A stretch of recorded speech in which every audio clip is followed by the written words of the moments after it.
Greetings, everyone. Today is Sunday, so it's time for Spiritual Overflow Sunday. And what I want to talk about today is PTSD. So, again, Spiritual Overflow Sunday is for those who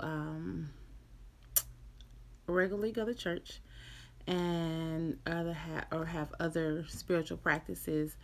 And hey, Savannah, my baby. And this is just a little extra spirituality. So this week I want to talk about PTSD because June is National PTSD and Trauma Awareness Month. And I want to talk about a time when I lived in California. So when I lived in California, I had a nice little Asian lady who was my neighbor. And about 2 months of living there, thank you, Savannah, you're beautiful, and I miss you, and I wish I could see your little new baby. Um, but she lived there for about 2 months before her son moved in, and he came in and he would watch these videos and play these video games all night long and will be cussing and fussing at the games. So 3 or 4 o'clock in the morning, I could hear him playing the games. And so one day, I was putting up security cameras in my apartment, and I apparently made too much noise. And he came to beat down my door to ask me what I was calling him for. And it was clearly I wasn't calling him. I was knocking on my wall trying to hang up the camera. But he couldn't separate the difference in someone calling versus someone just knocking on the wall being an interruption to him. He didn't appreciate it. So apparently it must have struck a nerve or bothered him in some kind of way.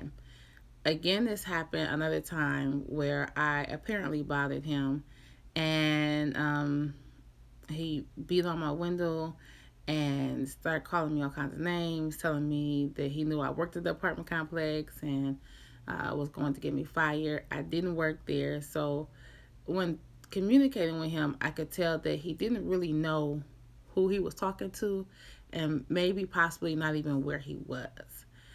And so I left on a business trip one day, and when I came back, he was gone. I also had my car scratched up and my welcome mat gone.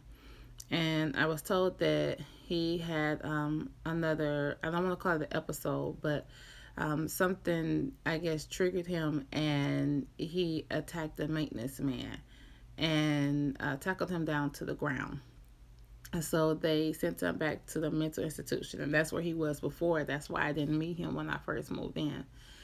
And because of what he did, the last time his mother was asked to move out of the apartment complex. Well, she was a nice lady, and it seemed like at one time he was a nice young man, but they had to leave. And she talked to me. I actually called her because I wanted to see, what was going on and if she was okay, and if she needed any help. And she opened up and told me that he had PTSD. He had gone away and came back a different young man. He had been to a mental institution before, and he won't go back. And also that he was on medication, but he wouldn't take it. So all of this was affecting her. She had to leave and move out of the apartment complex. And as she was leaving, I could see where she had this blown up picture of him, I guess, in his swearing in ceremony. And he looked so nice and he looked so presentable. He looked like a lovely young man. And she just had to leave, and I was asking, like, can I help you take some things to your car? Do you need me to help you to move? And it was just like tears welled up in her eyes, and she was just barely able to communicate with me. Her voice was shaking, and I felt so bad for her because she sent her son off to have a better life. You think when you put your children in the military that they're going to go off and have a better life. You don't ever expect for them to come back different or worse. So she basically has to raise her child now. until he is able to take care of himself once again. And so when we think about PTSD and we think about trauma, we oftentimes leave out the family who also has to go through those incidents or experiences with those individuals.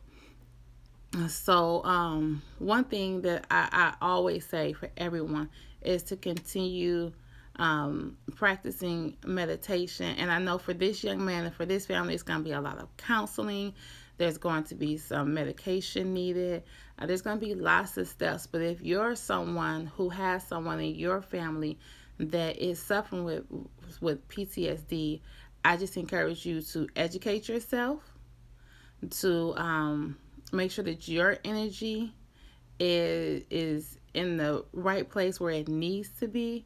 Make sure that you're meditating and practicing your affirmations and breathing, because how you react to that individual sometimes can deter how they act or how they respond to you. So it's always important to have self care and not to forget to take care of yourself, because this lady now has to remember how to take care of this child, this grown man now, and then in addition, take care of herself at the same time. So this Sunday, that's the only message that I want to convey to you all, was to make sure that you know how um, to seek the type of help that you need, seek the help that you need for your family, and also take care of yourself and work on self care, even though you may be working with individuals that have experienced some sort of trauma or PTSD that is affecting their future life or their current life at that time. So that's all I have for this Sunday. Next Sunday, I'll have a different topic, and I hope to see you again. Love you.